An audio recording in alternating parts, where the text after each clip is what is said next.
Magandang araw mga bata! Ako si Teacher Sheila at ako ang magiging guro nyo sa video ito. Ngayon ay tatalakayin natin kung paano ang tamang pagbigkas ng bunemang patinig at katinig. Pero mga bata, para sa inyong kalaman, mayroong 21 punema sa Pilipino, 5 patinig at 16 na katinig. Kaya naman, tayo ay magsisimula na. Makinig kayo ng mabuti para kayo ay matuto ng maigi. Ngayon naman ay magsisimula tayo sa unang letra o titik sa patinig. Ang titik, tama ang titik E. Ngayon mga bata ay ipapakita ko sa inyo kung ano ang itsura ng titik E. Ito ang titik E at ang sabi niya ay ibubukan natin ang ating mga bibig tulad nito.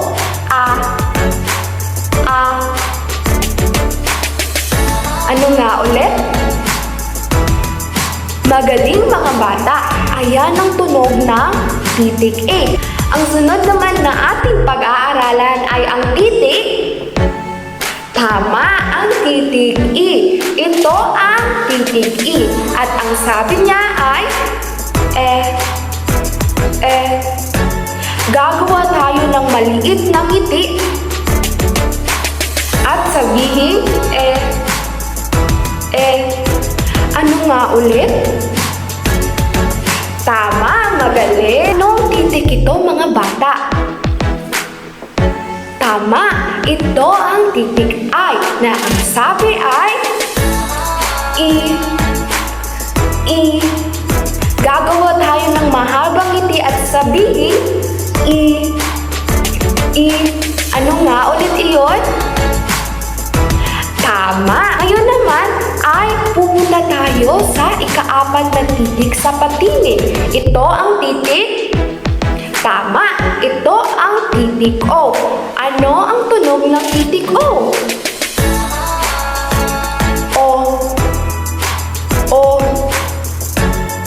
Gagawa tayo ng bilog at sabihin ano nga ulit iyon? Tama, magaling. Ngayon naman ay pumunta tayo sa ika-5 titik sa tinig. At ito ang titik. Tama, ito ang titik U. Itutulis natin ang ating mga nguso mga bata. Ano nga ulit iyon? Tama,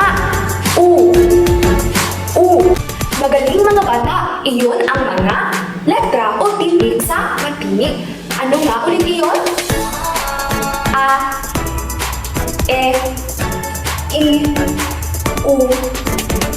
Magaling mga bata, iyon ang mga letra o titik sa patinig. Ngayon naman ay dadako o pupunta tayo sa letra o titik sa katinig. At simulan natin sa letrang tama, letrang B. Ito ang letrang B. At ang sabi niya ay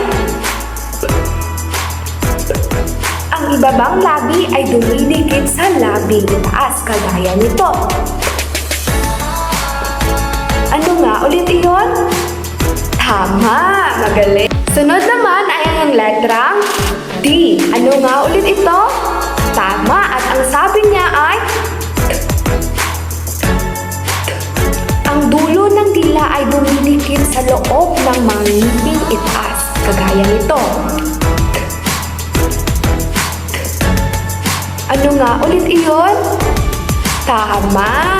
Ang sunod naman ay ang letrang tama, letrang G, na ang sabi ay ang ibabaw ng punong dila ay dumidikit sa malambot na bahagi ng ngalangala, kagaya nito.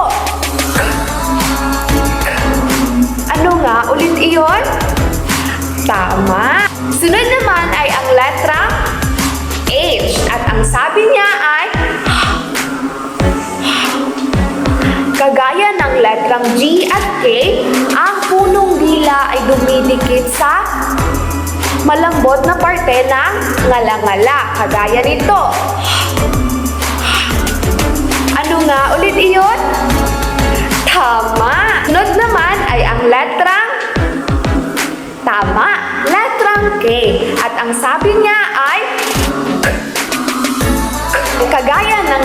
ng G, ang ibabaw ng punong dila ay dumidikit sa malambot na parte ng ngala-ngala, kagaya nito.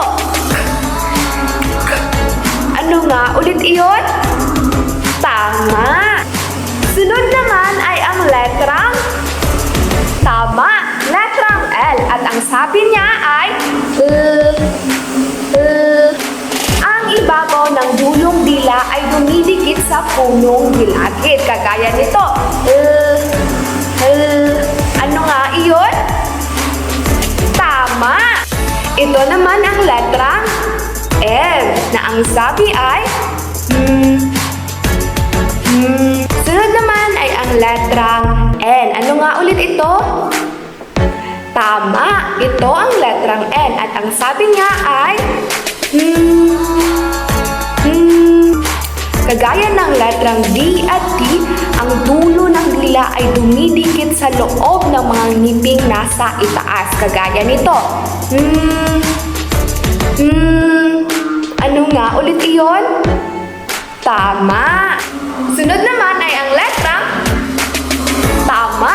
Ang tawag dito sa titik N na may kilay ay enye, at ang sabi niya ay Ano nga ulit iyon? Tama, magaling! Sunod naman ay ang letrang tama, letrang NG. Ang sabi niya ay kailangan mga bata bukas ang iyong bibig at ang dila ay nasa taas, kagaya nito. Ano nga ulit iyon? Tama, magaling! Ito ang letrang P, na ang sabi ay ang ibabang labi ay nakadikit sa labing itaas, kagaya ng letrang B. Ano nga ulit iyon? Tama! Ito naman ang letrang tama, ang letrang R, at ang sabi niya ay ang ibabaw ng dulong dila ay dumidikit sa punong gilagid, kagaya nito. Ano nga ulit iyon? Magaling! Sunod naman ay ang letrang tama, ang letrang S, at ang sabi niya ay kagaya ng letrang L at R, ang dulo ng dila ay dumidikit sa punong gilagid, kagaya nito. Ano nga ulit iyon? Tama!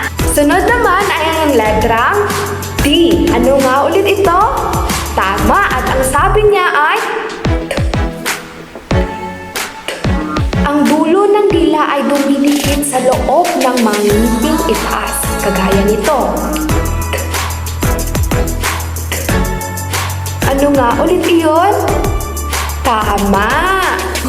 Ito naman ang letrang tama, letrang W, at ang sabi niya ay